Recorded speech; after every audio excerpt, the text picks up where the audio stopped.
I think the CC physics major is really exciting.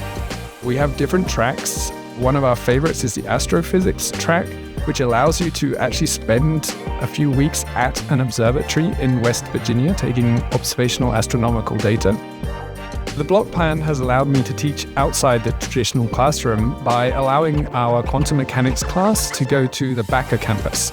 We spend the whole day talking about the philosophy of quantum mechanics, the nature of reality, and what it means to understand the universe. The physics department has a long history of using the Baca campus for their astronomy class. The city of Crestone and that part of Saguache County are dark sky certified places, one of the few remaining places left in the lower 48 that are dark sky certified, so the stars there are incredible, and the physics department uses them for stargazing and astronomy classes.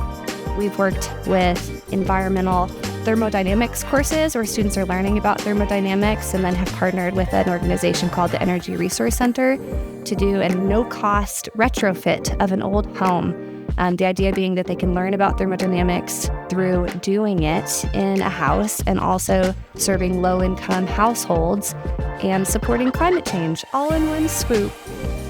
Our physics majors go on to a lot of different things. Some become engineers, some do data science or data analysis, and some go on to do physics graduate school and spend time at national labs or in academia. A course that I'm teaching is Physics in the Southwest, which will allow us to understand the history of Los Alamos National Lab and the role of physics in the Southwest. We think about the sociology and history and what is the impact of the Manhattan Project and nuclear physics, both in the Southwest and globally. And that just wouldn't be possible in any other kind of setting.